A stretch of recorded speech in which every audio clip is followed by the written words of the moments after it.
Les amis, bienvenue dans une nouvelle vidéo.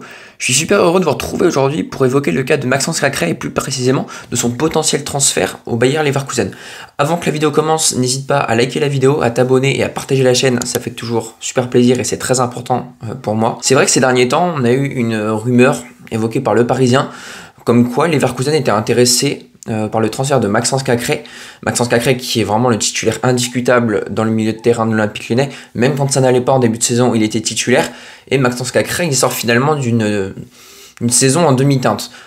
J'ai envie de te dire, il a été très mauvais au début de saison, il perdait beaucoup de ballons, il était coupable sur pas mal de buts.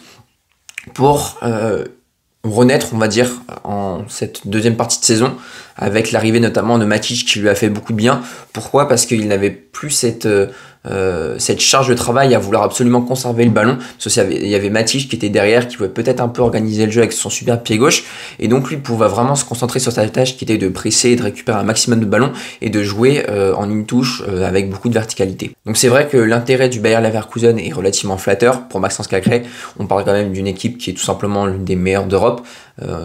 Statistiquement parlant, ils n'ont qu'une défaite, c'était face à l'Atalanta Bergame. Bon, défaite vraiment très dure pour eux vu que c'était quand même en finale de Ligue Europa, mais bon, ils sont invaincus en Coupe d'Allemagne, en Pokal je crois. Ils sont invaincus également en championnat, que ce soit face à Dortmund, face à Leipzig, face au Bayern Munich. Ils finissent premiers de leur championnat. Ils remportent un titre qui leur a toujours échappé. Finalement, c'est leur premier de leur histoire. Avec un 11 basé en 3-4-2-1, avec une défense ultra athlétique. Bon, là j'ai mis la compo du début de saison, mais il y a Pierre Nkapié qui s'est inséré entre temps. Mais tu avais Radeki qui a été très bon malgré son âge relativement avancé dans le poste de gardien de but. Tu avais Kosunu, Tapsoba, les trois sont tout simplement exceptionnels. Frimpong. Est-ce que j'ai besoin d'en dire plus ? Je pense que tout le monde connaît Frimpong. Double pivot, Xhaka, Palacios, exceptionnel. Xhaka un peu plus regista, Palacios plus orienté vers l'avant en tant que créateur avancé. Xhaka, il était peut-être un peu plus créateur, reculé, c'est une regista, Xhaka, pardon. T'avais Grimaldo en piston gauche, là évidemment, est-ce que j'ai encore besoin d'en parler ? Grimaldo, piston, ou même on peut dire latéral, parce qu'il s'est joué aux deux postes, mais joueur exceptionnel, une qualité sur coup de pied arrêté exceptionnelle. T'avais Florian Wirtz, accompagné de Jonas Hoffmann, je sais pas si je lis bien, Jonas, en allemand ça va être ça, Hoffmann et Wirtz du coup derrière l'attaquant qui était Boniface, ou Boniface, je sais pas comme vous voulez niveau prononciation. Mais c'est vrai que tu avais une équipe qui n'avait quasiment aucune faille. Tu avais également Pierre Nkapié qui a remplacé pas mal Tapsoba en deuxième partie de saison. Tu as Stanisic également qui a apporté sa pierre à l'édifice.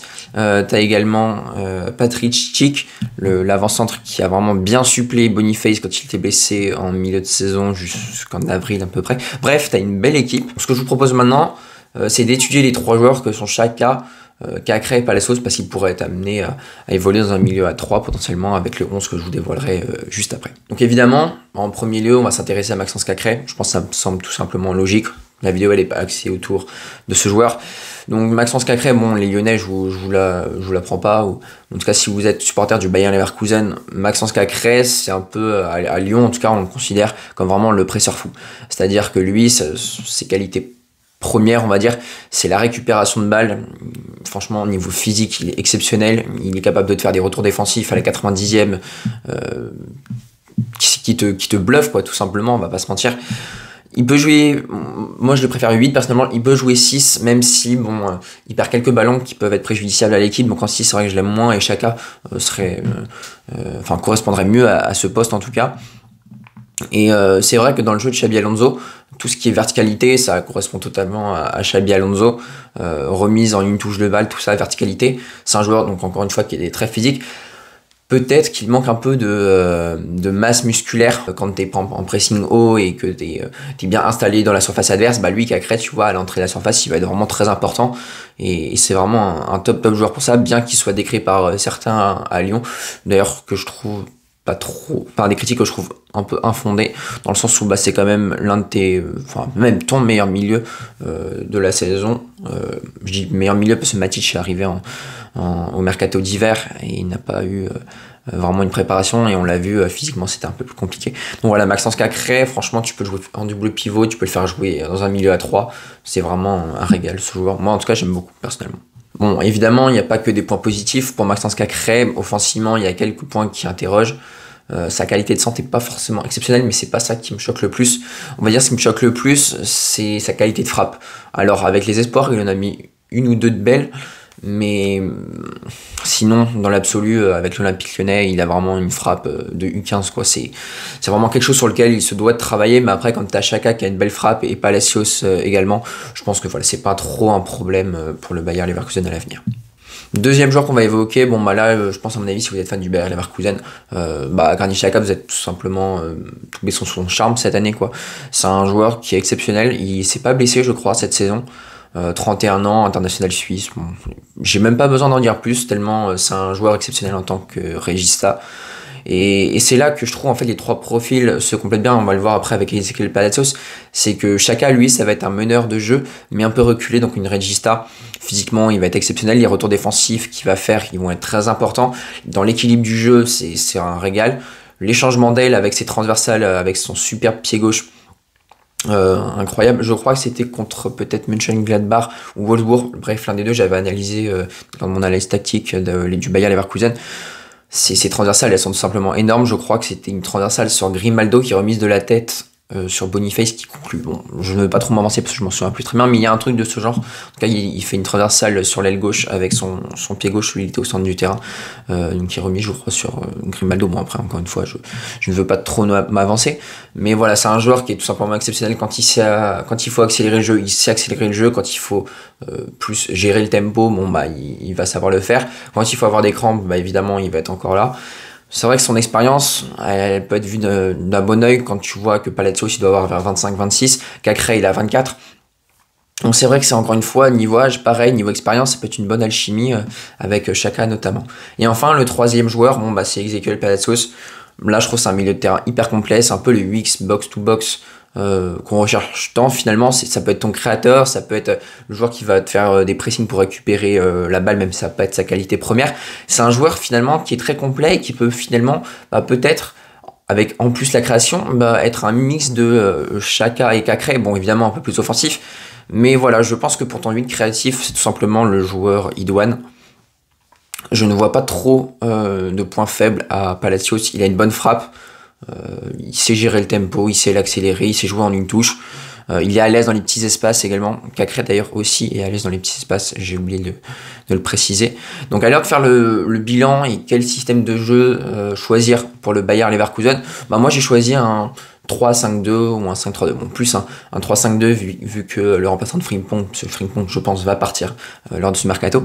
Je pense que voilà, si on modifie le moins de choses possible, c'est vrai qu'on enlève peut-être Jonas Hoffmann qui est pour moi peut-être le joueur le plus à même entre guillemets offensivement de sortir du 11. On garde Boniface et on met Wirtz à côté de Boniface. Alors Wirtz évidemment attention il n'est pas avant-centre, hein. Je le mets là parce que c'est un joueur qui est tout simplement exceptionnel et qui peut jouer un peu à tous les postes du milieu et de l'attaque. Donc je pense que ouais c'est tout simplement je pense le meilleur 11 possible, sans changer trop de physionomie de jeu et en intégrant Maxence Cacré.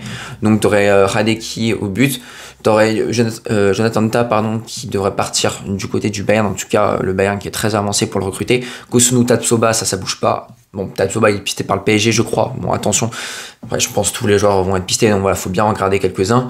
Voilà, Jimita qui était sur le départ, Frimpong également, donc bon, tu vas chercher un piston pour remplacer Frimpong, ça va pas être chose facile parce que vu la saison de Frimpong, c'est tout simplement incroyable comme joueur, que ce soit en sélection ou en club. Grimaldo à gauche, bon là j'ai décidé de garder parce que je pense que c'est un joueur qui peut totalement s'imposer sur le long terme malgré son âge relativement avancé, il a déjà 28 ans quand même, Grimaldo. T'as Xhaka, Cacré, Palacios, voilà je pense que c'est le milieu parfait entre le bon équilibre entre la défense, l'attaque et la conversation de balle, la création avec Palacios, et puis la vista de Boniface qui a un avancement tout simplement exceptionnel, et Wirtz en tant que créatif encore encore plus que Palacios, là pour le coup c'est vraiment un 10, mais qui est un peu partout sur le terrain. Je vous mets sa hitmap d'ailleurs à Florian Wirtz, tu vois vraiment que c'est un joueur qui est partout, il fait des retours, voilà, c'est vraiment un joueur exceptionnel, Florian Wirtz.